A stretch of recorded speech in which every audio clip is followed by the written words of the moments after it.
Bien, entonces, fíjate, vamos a descomentar este código. Pum, me lo descomento. Y aquí, pues como ya te dije, si tú pusiste atención, se pudiera ver que un if anidado hasta cierto punto es como si fuera un AND, es decir, se cumplen varias condiciones dependiendo del nivel de anidación. Por ejemplo, aquí, fíjate, si entró hasta aquí, si entra este if, vamos a cerrar todos estos, fijándonos en el primer ejemplo, este es el primer ejemplo. Si entró aquí, debido a la indentación, como ya sabemos, si entró aquí número 1, ya sabemos que es cliente del tipo A. Es decir, ya se cumplió una condición, cliente tipo A. Ya si por ejemplo, vamos a cerrar esta. Si por ejemplo entra aquí, pues quiere decir que su total de factura es menor a 100. Quiere decir que aquí ya se cumplieron dos condiciones. Una cliente A y, es muy importante aquí, y conjunción AND. Quiere decir que aquí, si entró aquí pongo el mensaje de factura es menor a 100. Pero ya previamente ya se cumplió que el cliente es igual a A. Entonces, pues fíjate cómo un if anidado hasta cierto punto es un AND, dependiendo de el nivel de anidación. Aquí se cumplieron dos condiciones. Si entró aquí, ya la factura es menor a 100 y además es del tipo A. Por ejemplo, si no entra aquí, sino acá, pudiéramos decir que su total factura es mayor o igual a 100 y menor a 250, es decir, si entró aquí, ya su factura va de 100 a guión 249, pero además previamente ya se cumplió que es cliente A. Entonces si entra acá, se cumplen las dos condiciones. Quiere decir que el cliente es del tipo A y, muy importante, y conjunción.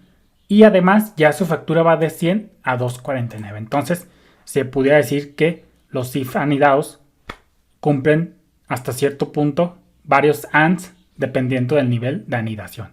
Entonces, eso mismito nos lo estamos trasladando acá. Acá no estamos usando if anidados, pero estamos cumpliendo la misma condición.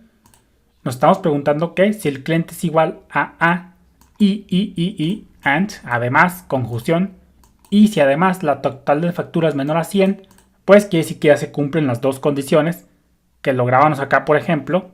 En cambio queda con if anidados, acá no. Acá nos evitamos los if anidados, pero escribimos más, pero se logra lo mismo. Entonces si entro aquí, ya sabemos que es cliente del tipo A. Y además, gracias a este AND, su factura va de 0 a 100, es decir, estamos literalmente cumpliendo la misma condición. Vamos a continuarlo con todas las posibilidades que ya teníamos en el anterior ejercicio. Entonces, si entró aquí, pues es descuento igual a 0.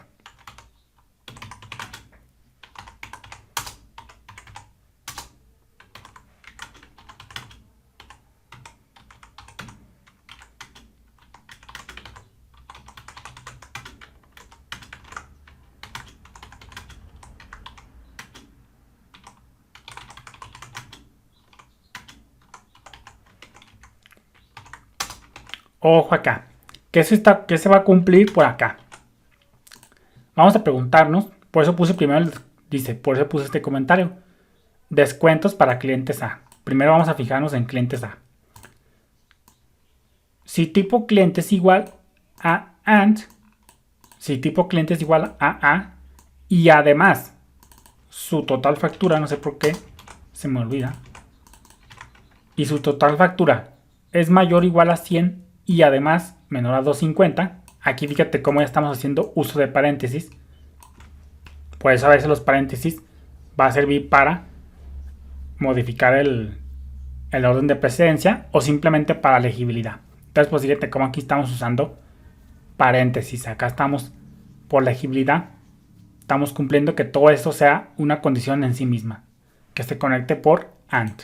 Entonces vamos a preguntarnos, si entró aquí, pues quiere decir que es un cliente del tipo A y que su factura es mayor o igual a 100 y además es, en este caso, total factura igual a 250. Entonces, efectivamente, esto mismo se parece a esto. Que si la factura es igual a mayor a 100 y además igual a 250, es decir, si su factura va de 100 a 249, quiere decir que entra aquí. Pero además ya sabemos que fue previamente cliente A. Porque si llegó hasta acá, hasta este elif, ya previamente se cumplió que es cliente del tipo A. Entonces, pues fíjate cómo eso mismo equivale a lo mismo, pero ahora con AND y sin if anidados. Entonces aquí vamos a ponerle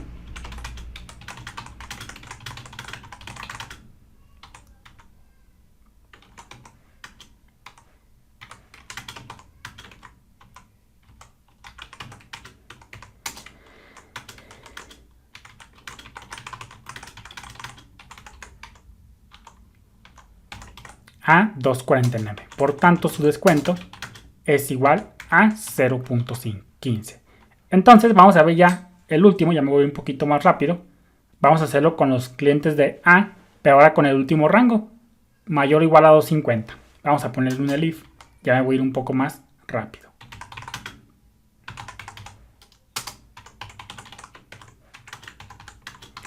Si el cliente es igual a AA, pero además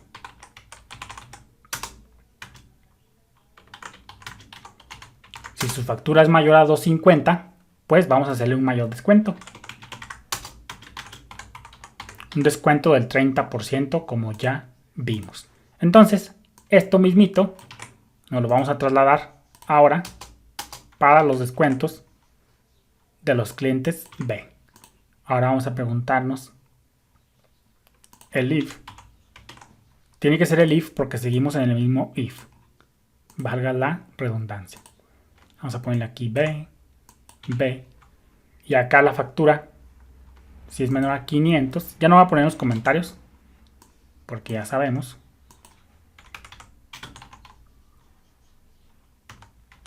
Le vamos a hacer un descuento del 40%.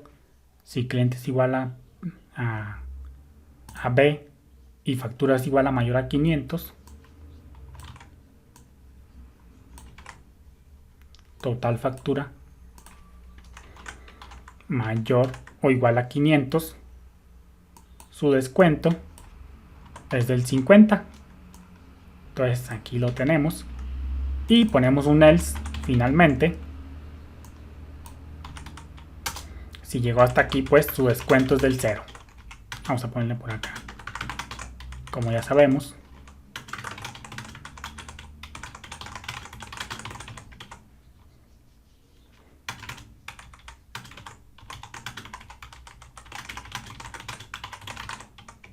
Estos son, pues ya, vamos a borrar todo esto. Esto ya es como quedaría nuestro primer ejercicio, pero ahora reescribiéndolo sin if anidados. Fíjate cómo acá nos toca escribir más en las condiciones, pero ya se hace más legible que un if anidado. Los if anidados, pues obviamente son difíciles de leer, no son complicados, simplemente hay que concentrarse muy bien. Y pues es mejor, cuando puedas, evitar los if anidados y mejor optar por esto. Pero obviamente no siempre se va a poder. Entonces, pues los if anidados tienen esa desventaja, que son muy difíciles de leer. Requieren mucha concentración. No son difíciles, no son cosas del otro mundo. No sigue siendo más que la misma funcionalidad de un if normal, pero que está más anidado. Por eso requiere que te concentres un poco más. Entonces, pues, como conclusión de este ejercicio que hemos reescrito, dice: el problema con este segundo ejemplo es que duplica la expresión booleana que testea el tipo de cliente en cada cláusula. Efectivamente, fíjate cómo aquí duplicamos esto, acá también y acá también. Lo mismo para B, 1 y 2. Entonces repetimos lo referente al tipo de cliente. Como resultado, esto hace que tu código sea más difícil de mantener. Imagínate que en algún futuro, en vez de B, cambie por ejemplo a B1. Entonces, tendrías que cambiarlo en cada cláusula donde hayas usado B. Esto será tedioso y propenso a errores. Por el contrario, tú tendrías que cambiar el código solo en un lugar si usas el primer ejemplo. Es decir, esto está bien, pero nos toca reescribir más. Imagínate que de B cambia a básico, por ejemplo. Donde tú hayas usado B, vas a sustituirlo por básico. En cambio, con este enfoque, claro. Pero por ejemplo, si usaras el primer enfoque, con if anidados, si cambia de B a básico, por ejemplo, nomás lo cambiarías en un solo lado, porque la condición nomás la pregunta una vez. Y ya lo demás, pues no. Entonces, pues fíjate cómo ahí es un balance entre mantenibilidad y difícil de leer. A veces no se va a poder las dos cosas.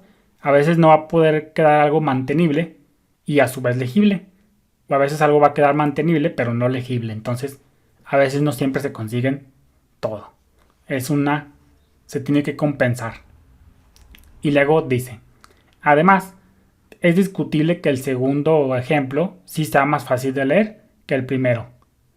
Si el primer ejemplo incluyera comentarios similares a los de la segunda sentencia if, probablemente sería más fácil de leer y mantener. Es decir, los comentarios siempre te van a ayudar. Entonces, ya mejor vamos a continuar en el siguiente ejemplo. De momento, pues, quédate con la idea de que a veces los if anidados, hasta cierto punto, no son más que ands que van preguntándose por cosas, dependiendo del nivel de anidación. Podemos tener un if dentro de otro if, dentro de otro if, dentro de otro if. Es decir, la anidación hacia abajo puede ser muy profunda. Saludos.